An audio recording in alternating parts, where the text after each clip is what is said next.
खुशबू खफा खफा है गुलशन में, छुपा है कोई गंज फिजा।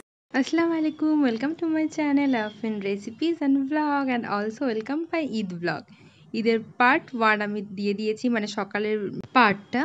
তারপরে এখন নিয়ে চলে এসেছি হচ্ছে বিকেলের পার্ট। তার আগে সকলের কিছু ভিডিও আমি বাদ পড়ে গেছিলো, তো ভাবলাম সেটা আগে আপলোড করে দিই। এই যে তোমাদেরকে সকালে যে পার্ট 1-এর ভিডিওটা শেয়ার করেছি, সেখানে সকালবেলায় আমি আসলে ঘুগনিটা তৈরি করেছিলাম। তো তারই বোন আমাকে একটু ভিডিও করে দিচ্ছিল। এখানে ঘুগনির মশলাটা আমি করছিলাম, আর এই যে মটরগুলো এখানে সিদ্ধ করে রাখা আছে। ঈদের দিন সকালে আমাদের পায়েস, সামাই, লাচ্ছা আর এখানে ঘুগনি, এই 4টে আইটেম হয়। তোমাদের ঈদের দিন সকালে বাড়িতে কি কি হয় অবশ্যই কিন্তু কমেন্টে জানাবে, আমারও কিন্তু খুব ভালো লাগবে তাহলে। তো এখানে আমি ঘুগনির মশলাটা করছিলাম, আর মা বলল যে তুই এটা করে নে, তারপরে আমি বাকিটা করব।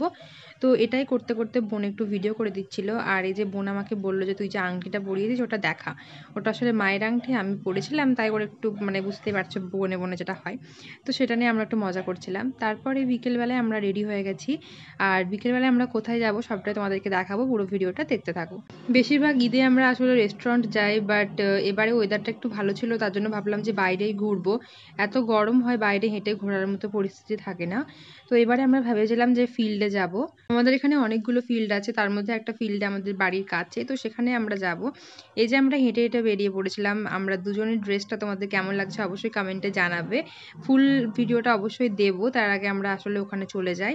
এই যে বোন আমার একটা ফুল ভিডিও করে দিয়েছে। আমি এখানে পরেছিলাম একটা গাউন, বাট গাউনটা ছিল পাকিস্তানি স্টাইলে, মানে হাতটা এরকম হাতটা আমি খুঁজছিলাম, যেটা আমি পেয়ে গেছি, তার জন্য আমি অনেক খুশি ছিলাম ড্রেসটা পরে।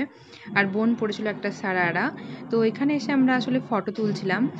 একটা ভাই আসার কথা ছিল আমাদের ফটো তুলে দেওয়ার জন্য ডিএসএলআরে, তো আমরা সেখানে এসে ভাইয়ের কাছে ফটোগুলো তুলছিলাম। কোনোবারই সেরকম ফটোস বা ভিডিও তোলা হয় না, বাট এবারে একটু ইচ্ছা ছিল যে ড্রেসটা পরে তোলার, তো সেই ইচ্ছাটাই পূরণ করা আর কি।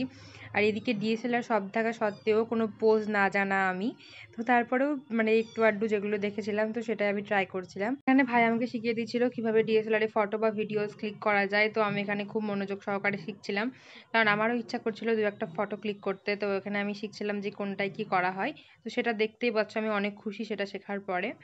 তারপরে এখানে একটু এগিয়ে এসে একটা বড় ফাস্টফুডের দোকান আছে, তো সেখানে আমরা চলে আসি। এটা হচ্ছে আমাদের এখানে বাইপাসের সাইডে একটা আছে, তো এই দোকানটা অনেকটাই বড়। আর এবারে আমরা যেহেতু রেস্টুরেন্টের প্ল্যান করিনি, তার জন্য আমরা ভাবলাম যেটুকু খাওয়া দাওয়া করবো সেটুকু এখানেই আসা যাক। এই যে এখানে অনেক ভিড় ছিল, তবুও কোনোভাবে একটা সিট করে আমি আর বোন বসে পড়ি। ফার্স্টে আমরা খেয়েছিলাম হচ্ছে পকোড়া, সেই ফুটেজটা কোনোভাবে ডিলিট হয়ে গেছে তাই খুঁজে পাচ্ছি না।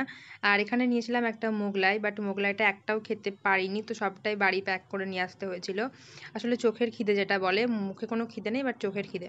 তারপরে এসে মাকে একটু বাইরে নিয়ে যাই, দেখলাম মা বেরোয়নি বাইরে সন্ধ্যেবেলায়, তো ভাবলাম চলো একটু মাকে ঘুরিয়ে নিয়ে আসি। এই আশেপাশে আমাদের সামনের জায়গাগুলো সাজাই সেখানে।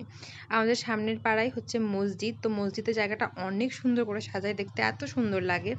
গোটাটায় উপরে ঝাড়বাতি দিয়ে সাজানো হয়। তো সবটা ঘুরে সেখানে আমরা চলে এসেছিলাম একটু ফটোস ভিডিওস ক্লিক করতে আর দেখতে যে কত সুন্দর লাগছে। এই যে বোন আমার এখানে কিছু ভিডিও করে দিচ্ছে, জায়গাটা এত সুন্দর লাগছে, মনে হচ্ছে না যে নর্মাল জায়গাটা। তারপর যে ফটোগুলো তুললাম সেগুলো তোমাদের দেখার জন্য আমি এখানে শেয়ার করে দিচ্ছি। তো আজকের মতো এতটাই, বাই বাই।